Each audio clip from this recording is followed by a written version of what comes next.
The Violent Radicalization and Homegrown Terrorism Prevention Act of 2007. This is a bill which was passed a couple months ago in the House and is still pending a vote in the Senate that is being or causing great concern among civil liberties groups. In particular, the American Civil Liberties Union, the Constitutional Rights Center, the Bill of Rights Defense Committee, the National Lawyers Guild, and the Society of American Law Teachers all have expressed great concern over the wording of this bill. Now, since this really hasn't been in the mainstream media or news coverage all that much, I wanted to personally go through the bill, kind of hit the highlight points of what this thing would do, and some of the reasons why people or various groups are having problems with it and concerned about it. One thing it would do would create a 12-member National Commission on Violent Radicalization and Ideologically Based Violence.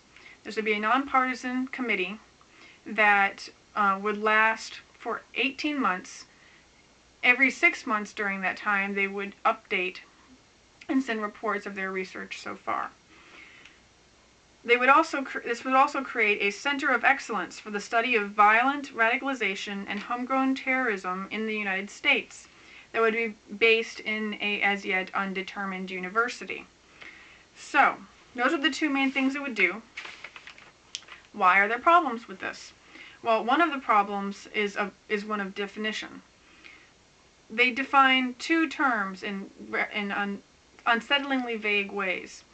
Homegrown terrorism is defined in this bill as the use, planned use, or threatened use of force or violence by a group or individual born, raised, or based and operating primarily within the United States in furtherance of political or social objectives. Ideologically based violence is defined as the use, planned use, or threatened use of force or violence by a group or individual to promote the group or individual's political, religious, or social beliefs. In both of these cases, the problems are the words force and planned use. It says that it's concerned about force or violence.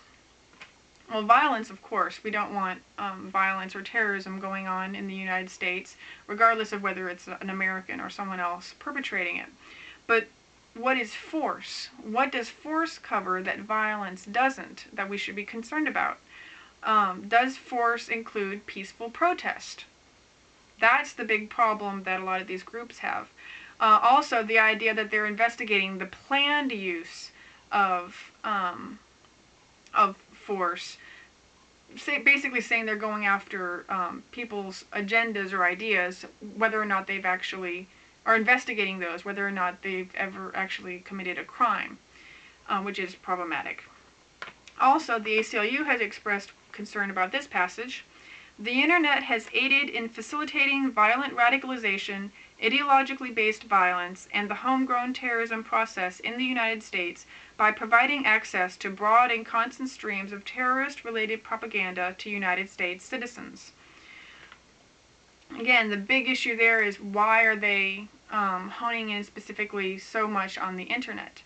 Of course, the internet is a tool for communication for terrorists and for peace-loving people alike. But this idea of there being broad and constant streams of terrorist-related propaganda coming into U.S. citizens seems a bit extreme itself. And also,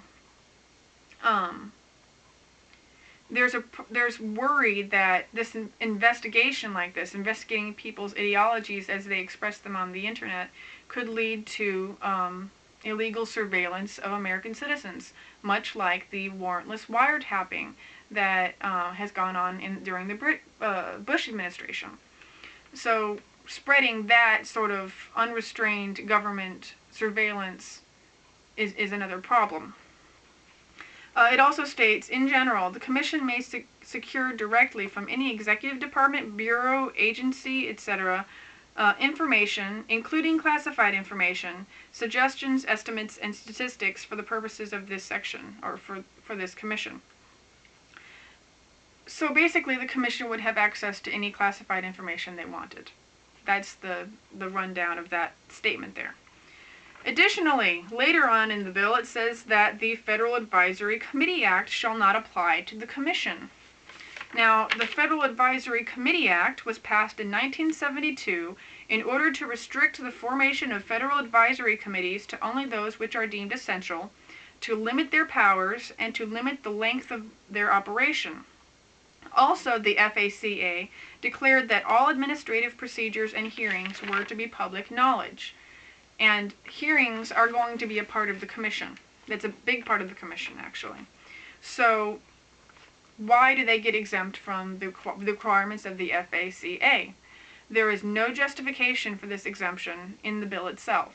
So, what is it?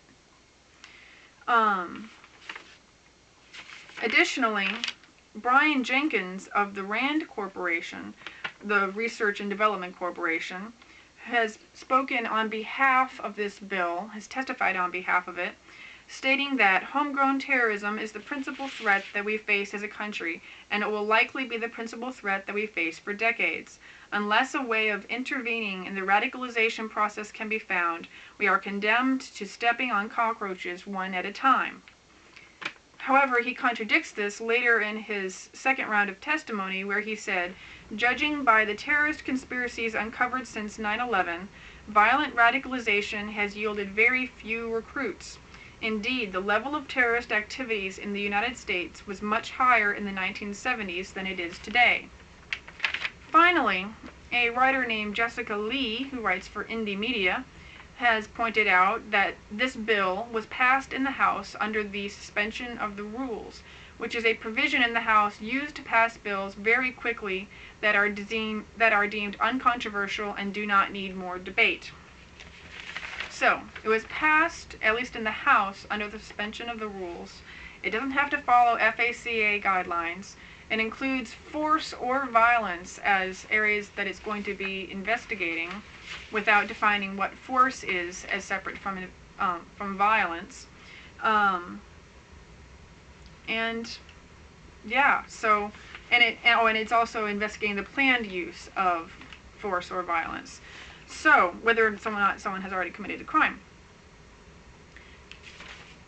Should we be concerned about this? Should this be in the news media? What do you think?